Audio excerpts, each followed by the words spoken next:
The Glass City Beyond the Dawn Sun, a short story. The girl was dancing in a green dress, and Morin was dancing with her.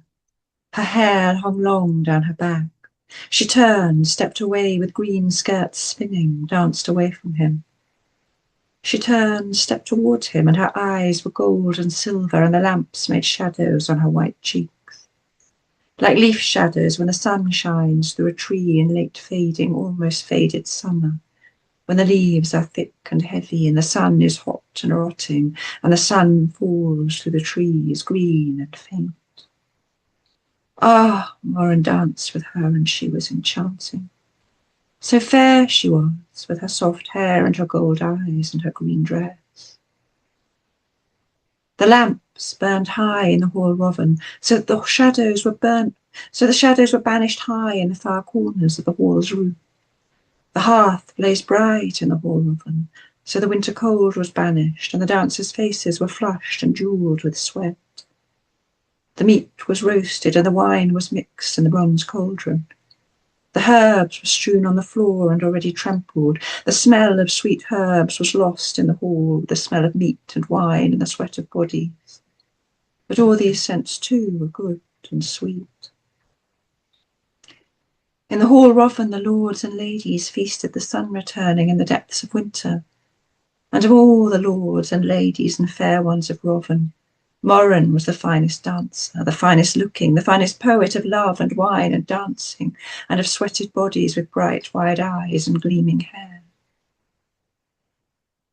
The lady danced away from him, toward him, tossed back her head so that her hair was as ripe wheat rippling in the fields. Such a poet you are, Morin.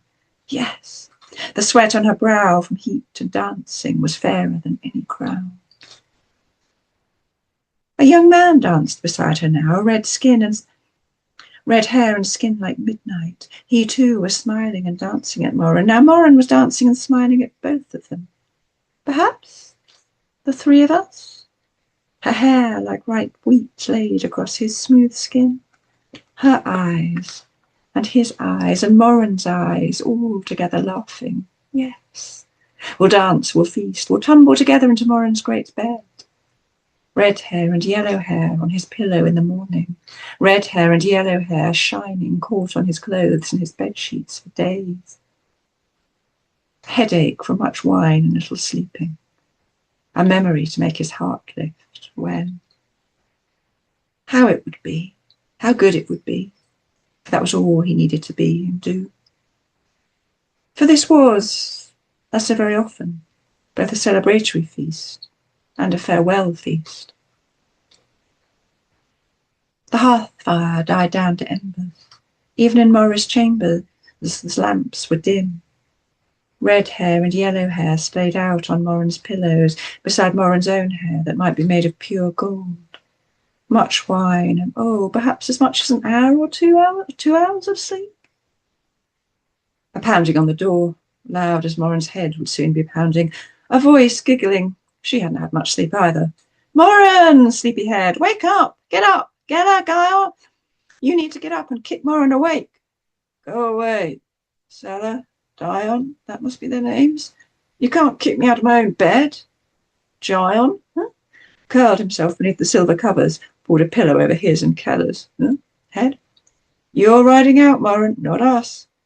I'm riding out. Oof. Yes. He got up, lay down. Got up. Red hair and yellow hair on his pillow like a storm cloud. Oh, the cruelties of life. The room full of shadow, the sky through his bedchamber windows deepest black. Too early. So early. It's still the dead of night. Then he thought sadly, well, but it is the second longest night of the year. So get up and get going, Castro called. Yes, yes. Keller was snoring with her mouth open, but, a bit like a puppy smacking its lips. One of them, beautiful Keller or beautiful Guyon, farted absolutely vilely, enough to make Keller put snort louder in her sleep. Beautiful Guyon rolled over in a cloud of fart stench. Beautiful Guyon had gnarly, hairy feet. Ah, but beautiful Guyon was otherwise very beautiful, yes. He thought slowly, yes, but, well, Guyon and Stella and many others will still be here when I ride back. And Lord Moran of the 6 Swords of Roven hurriedly took off last night's shirt and leggings and found a clean set, went out blinking to wash before he rode out on a glorious nightly quest.